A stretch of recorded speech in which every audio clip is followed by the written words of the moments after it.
I was never convinced about having kids, and Fran has always wanted to have them. So when I found out, I just shut myself, to be honest. I believed it straight away, but I just thought, oh, it's really going to happen. I told my mum, and she told her mum, Yeah. and then I told my best mate, and that was it. And then we pretty much, it kind of started to snowball out of control, and everyone knew. And that was after about 6-7 weeks. And you get your first ultrasound, and ding on the screen, immediately it was a baby. And I was expecting to see nothing at all, and there was actually a baby there. I said to my missus, you know, like, it's all very well for her. She's got the sickness and feels different. It's all very well. All very well for you. I'm feeling fine over here. Hey, you know, as a bloke, you don't really... Nothing really not the same. changes, does it? Nothing changes until the end.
You know, walking around with the equivalent of 20 bags of frozen peas stuffed down my shirt did give me a sore back, but something tells me it doesn't quite measure up to the real experience of pregnancy and birth.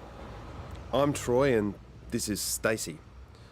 9 months ago, I was completely oblivious to the fact that I was about to become a dad, and that I would soon be switching from the haphazard lifestyle of extreme sports holidays and crazy nights out with the boys to finding myself in the delivery suite holding Stacey's foot for her while she pushed. Both of them, like that. The only thing I knew up till then was what I'd seen in some somewhat outdated instructional videos.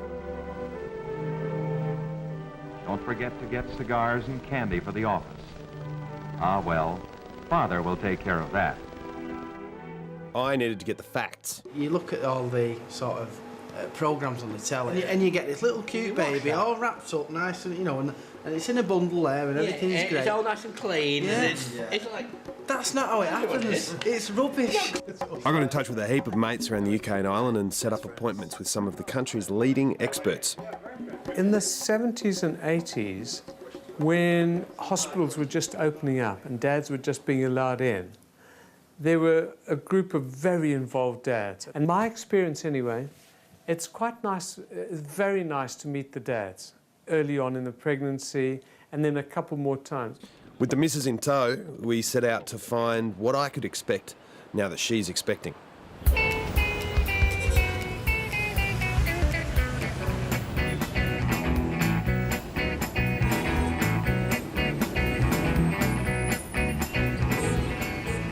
The first time I found out on a bus and I was on my way to a job interview, and I didn't particularly want the job, so I didn't think I was going to try that hard in the interview, and then I got the phone call and all of a sudden everything changed. My missus done the pregnancy test and it come up with the line. I kept looking at it thinking, nah, that ain't right. I reckon you're bluffing me because I've only got one ball. So I thought, you know, the chances are, you know, it could be a winner, commandos and all that, but, you know, I wasn't sure. I get her to do two others she done. I still was like, I reckon you're kidding me.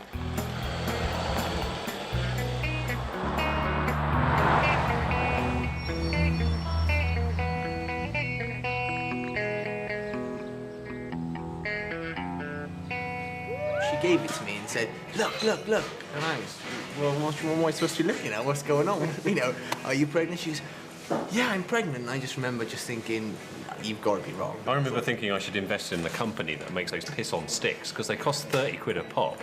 And we didn't believe it the first couple of times, and so we went out to the shop. So you buy 2 or 3 of them, and she kept on drinking and pissing on this thing. We're having a baby. No, it can't. It's wrong. It's broken. And then you nip out again. You buy another one.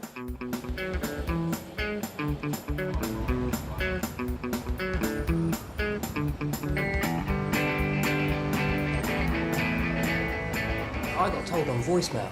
So imagine that. You know, I just left some boring meeting and I can't hear anything anyone's saying. I just need, oh my God, I've got to get home. And just the journey home, talking to Laura, she'd already told her mum, her sister. So I felt a little bit, well, so they knew before me, really.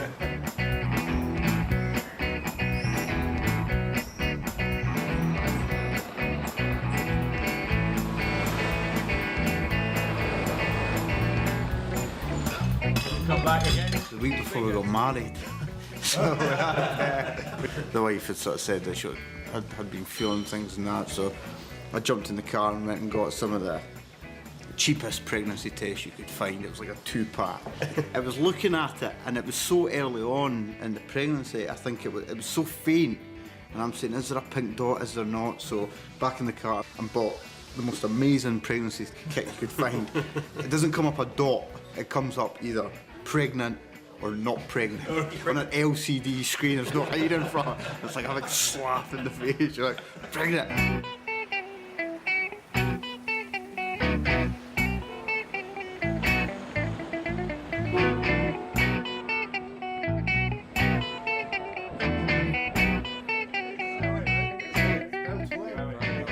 I came home one night from work and Aoife had the stick, and I didn't believe it. I was like, what is this? What are you telling me? You know, it didn't register. I remember we spent a fortune on those sticks because we do it again and do it again, and I'm a scientist, so okay, now the real test is I piss on the stick. Because it should not be positive. So I did also that, so we kept all the sticks. We included my stick. Were you pregnant or not? I was not. That's a test that actually I was involved in the 70s when I was a researcher. And it's a test to look for something that's specific to the baby's placenta, then goes from the baby into the mother, and then from the mother's blood into her urine. And then the test changes colour if this particular thing, which is called HCG, is present. HCG is only there when a woman's pregnant. And the accuracy has improved enormously since the time we were playing with it. And so you've been sort of directly involved in the shocking of millions of men worldwide. I have. I had a great girl, nightclub, been there for a few weeks, I don't know, 6 or 8 weeks. And we split up, didn't really work out at the time. And got a phone call about 2 weeks later. I wasn't expecting this call. Yeah, hi, how are you? She goes, we need to talk.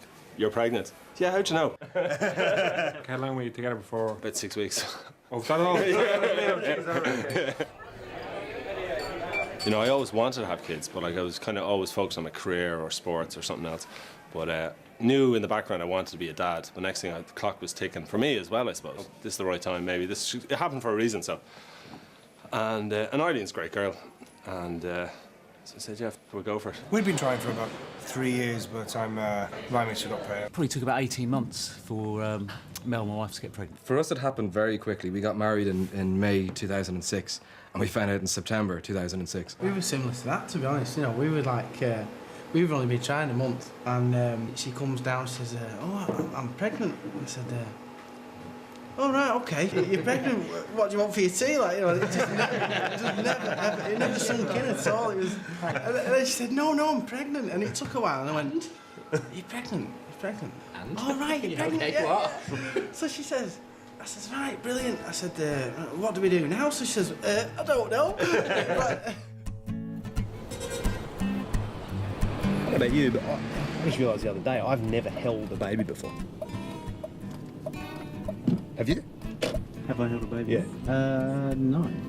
I don't suppose I have. Mate, let alone a brand spanking new one. It's good, like I can't wait. I don't want to give you the wrong idea, but I can't wait. But I have not got my head around the concept that I'm going to be a dad.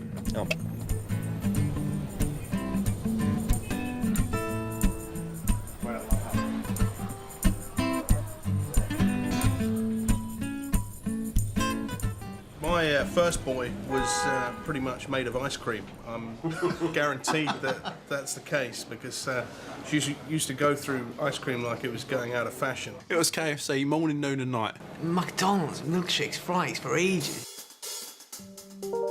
I'm on a timeline. Like, this isn't sort of your old school, hey, whenever you get home kind of thing. This is, I need Peking duck right now. And we're not doing well. She craved Chinese food constantly, and we must have had about 4 or 5 a week. I put on more weight than her, I think. I think with cravings a lot of the time, it may just be the fact that women are missing something in their diet that their body needs. There is a slight myth that actually you're not eating for 2 in pregnancy. You are actually only needing an extra 300 calories a day, but your nutrient requirements are the key factor. So it's what you eat. It's making sure that nutritional value of your food is really good and not going for the junk food options. She ate so much beetroot. One day she's on the toilet and it turns a different colour, doesn't red, it? Yeah. and like we were like, shit, something's gone wrong. Something's gone wrong until you clock, like, hold on, it's the beetroot. Where do you get Peking duck from? Can you get takeaway Peking duck? Where? Hang on, hold on. Usually you've got to order it 24 hours. Yeah, I know. That's exactly what I was just thinking. And my mother-in-law had a craving for gone-off tomatoes. Like Gone-off Yeah, tomatoes? they were gooey in your hand, squishing, gone off. You wait for those sort of cravings, and you wait for the coal cravings or the earth cravings or whatever. Coal is something I've only heard of being eaten by English people. No, it's something to do with World War II and austerity, where like kind of chocolate bars and ice lollies cost so much money that the only thing you could eat was coal, and it lasted forever. You could just keep sucking. Oh, yes. Now, mate, I can see ducks in there. See a park. Oh, yes.